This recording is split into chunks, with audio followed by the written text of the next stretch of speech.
This is May 11th, 2010. Last night in our international business class at U of T Scarborough campus, we talked about the social cultural environment. And I had a student afterwards send me a very intriguing email talking about Christmas and whether Christmas is encouraged or celebrated at different facilities and whether stores are open on Christmas days. And this prompted me to give my personal opinions about Christmas in the context of some fussy political correctness that Canadians seem to torture themselves about, which in my humble opinion is mostly a Toronto, Vancouver urban thing.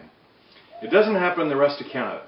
And we know recently that there's been a lot of popularization about the fact that white people will be a minority in Toronto in the near future, and that may very well happen. In fact, in most major cities around the world, whether it be in Port of Spain, Trinidad, or in London, England, or in Rome, or all the major cities of the world, there's an influx of people from all over because of the changes in the technological environment and the economical environment.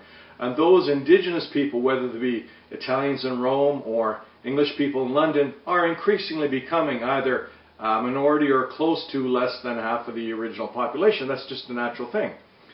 But in the rest of Canada, our population of 33 million people, in the rest of Canada, most of the people, some 20, 25 million people, still look like me and still want to celebrate Christmas.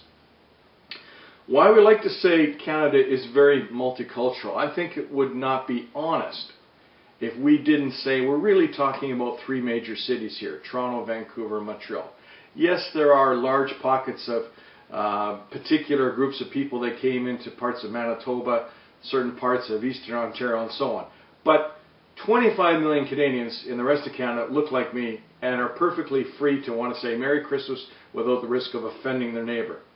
What I think is kind of strange is white Anglo-Canadians in the urban areas seem to be forever making extreme efforts to apologize for offending other cultures.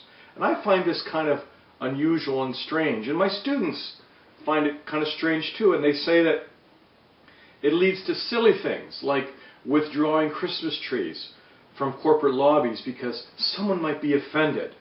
I don't know where this comes from, but I'll tell you, from someone who's lived outside of Toronto most of my life, it's mostly a Toronto thing, where the white population seems to be excessively fearful of offending other cultures. I think this fear of offending is misplaced and exaggerated. And I couldn't imagine in a million years a Chinese person walking up to a security guard in the Eaton Center and saying, I'm offended because there's a Christmas tree here. It wouldn't happen. You know why? Because they live in a country where they're free to celebrate their own culture. And there's lots of fuss made about Chinese New Year. Even non-Chinese businesses trying to get in on the action, and they got Caucasian actors mispronouncing Kung Hei Fat Joy to try to get people to come and spend their red envelopes there. Our celebration of Christmas doesn't mean we offend other people who don't want to celebrate Christmas. I've lived substantial periods of time in Asia, South Asia, Europe, Latin America, where I enjoyed living in these cultural situations. And when I was shopping for groceries in Tokyo, I thought it was nice that the shopkeepers would say to me, Shin nen akimashite omedetou gozaimasu, which in Japanese means good year, congratulations, etc. I wasn't offended because I was non-Japanese. I was complimented because I appreciated that they were trying to share their culture with me, and they thought that I'm not a tourist, I probably live there. So I thought that was kind of flattering. Anyhow, for my non-Canadian students who think we're all a bit stupid for being so apologetic for our big cultural celebrations, my comment is, come north of Highway 407, come east of Oshawa.